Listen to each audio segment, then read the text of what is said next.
নমস্কার। হ্যালো সবাইকে, কি অবস্থা? সবাই কেমন আছেন? আমার দেশের বাড়ি চাঁদপুর। আমি একটু চাঁদপুরে গিয়েছিলাম একটা কাজে। এটা হচ্ছে আমাদের ৭ নং লঞ্চঘাট। লঞ্চঘাটে আসতে হলে আমাদের এরকম একটা সাঁকো পাড়ি দিয়ে আসতে হয়। আসলে ভিউটা এত সুন্দর ছিল, শেষ বিকেল ছিল তো দেখতেই পাচ্ছেন তখন সূর্যটা প্রায় ডুবো, ডুবো অবস্থা। অবশ্য আমার ক্যামেরাম্যান ছিল নাজিফা। এটা হচ্ছে আমার চাচাতো বোনের ছেলে, মানে আমার ভাইগনা। ও হচ্ছে ফার্স্ট টাইম নানু বাড়ি গেছে। ওকে আমি বলতেছিলাম, বাবা তোমার কেমন হচ্ছে? মাশাআল্লাহ, বাবাটা অনেক কিউট না দেখতে? এটা হচ্ছে আমার চাচাতো বোন। যাই হোক, গ্রামের বাড়িতে গেলে যা হয়, আমি যেদিন চলে আসতেছিলাম আসলে বাবার বাড়ি থেকে চলে আসতে ইচ্ছা করে না, তারপর আসতে হয়, কিছুই করার নাই, যেহেতু সংসার আছে, অফিস আছে, আমারও তো আরেকটা লাইফ আছে। আর সবচেয়ে বড় কথা, কাদের মায়া বা কাদের ভালোবাসা থাকবো তারা তো দুনিয়াতেই নাই, এরকম একটা বিষয়। তারপরও কেন জানি বারবার ওই যে মানুষ বলে, যেটাকে বলে মাতৃভূমি, মাতৃভাষা, জন্মভূমি একটা বিষয় থাকে, ওরকম একটা টান ভালোবাসাতে থাকি। এই কারণেই মনে হয় বারবার ওইখানে ফিরে যাই, এরকম একটা বিষয়। বাট আমাদের গ্রামের বাড়ি খুবই খারাপ, খুবই খারাপ, যেগুলো বলে শেষ করতে পারবো না। তারপরও কেন জানি গ্রামের বাড়ি ভালো লাগে। তার চেয়ে বড় কথা, আমার ছোট চাচি বা আমার চাচতো ভাই বোনরা আছে দেখে হয়তো বাড়িতে যাওয়া হয় না, মানে তাও যাওয়া হইতো না।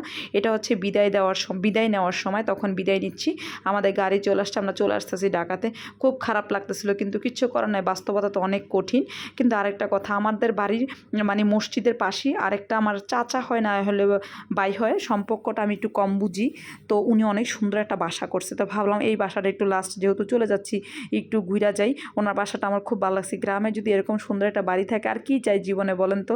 আমার অনেক ভালো লাগছে, তো ভাবলাম একটু বাসাটা ঘুরে যাই। মানে সম্পর্কে কি হয় আমি এটা বলতে পারতেছি না, বাট উনিও বাড়ি থাকে না, উনিও ঢাকা থাকে। যদি থাকতো হয়তো বা আমি, যেহেতু ওনার বাসার সামনে গেছি, অবশ্যই দরজা খুলে বলতো বাসায় এসে বসো, এরকম একটা বিষয়। যাই হোক, আমরা অবশেষে বিদায় নিতেছি, সবাই তাকায় ছিল। আসলে এটা খুব কষ্টের। আর ওই যে আমার চাচাতো ভাই সিয়াম, আসলে সবাই হচ্ছে সিয়ামের পাগল, এরকম একটা বিষয়। যাই হোক, মানে কি বলবো, আসলে গ্রামের বাড়িটা এতটা কষ্টের কেন জানি বারবার তারপর গ্রামের বাড়ি যেতে ইচ্ছা করে। এটা হচ্ছে আমাদের লঞ্চ ঘাট, আমাদের লঞ্চ চলে আসছে, যে অলরেডি লঞ্চ দাঁড়িয়ে আছে। আমরা এখন লঞ্চে ওঠার জন্য দাঁড়িয়ে আছি। আমার মেজো আপু, তারপরে নাজিফা, আমার বড় আপু, এই যে মুরসালিন অবশ্যই গিয়েছিল, নিফরা বাবা কেউই যায় না, এরকম একটা অবস্থা। যাই হোক, আপনাদের সাথে আমাদের চাঁদপুরের লঞ্চ ঘাট সব কিছু শেয়ার করতেছি এই কারণে, কারণ এখন আর ওইভাবে লঞ্চে যাওয়া হয় না, মাঝে মাঝে যাওয়া হয়, কারণ এখন বাইরেই বেশি যাওয়া হয় এই কারণে। তারপর লঞ্চে ওঠার পরে নাজিফাকে বললাম, আমি নাজিফা শোনো, আমি হচ্ছে একদম লঞ্চের প্রথম মাথায় দাঁড়াবো, আমাকে ওইখান থেকে একটা ভিডিও করে দিবে, যাতে আমার পরে আর কিছু দেখা না যায়, শুধু সমুদ্র আর সমুদ্র, এরকম একটা বিষয়, মানে শুধু নদী আর নদী যাতে দেখা যায়। তো আমি ওখানে দাঁড়িয়েছিলাম, এত এত বাতাস আমাকে পুরো উড়ায় নিয়ে যাচ্ছিল।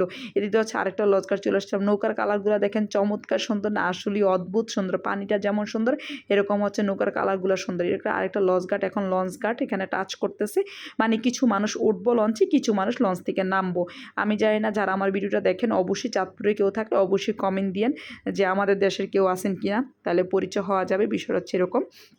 আর এই যে মোরসালিন, কোনোভাবেই মেজপুর ছেলে, ও লঞ্চের ভিতরে থাকবে না, ও খালি বাইরে এসে পড়বে, বাইরে এসে পড়বে। আসলে শেষ বিকালটা এত সুন্দর ছিল, আমিও বাইরে দাঁড়ায় আছি, পুরো আশেপাশে সমস্ত ভিউটা দেখেন চমৎকার সুন্দর। তা আমার ভিডিওটা কেমন লাগছে আপনাদের সাথে একটা ডেলি ব্লগ শেয়ার করলাম, অবশ্যই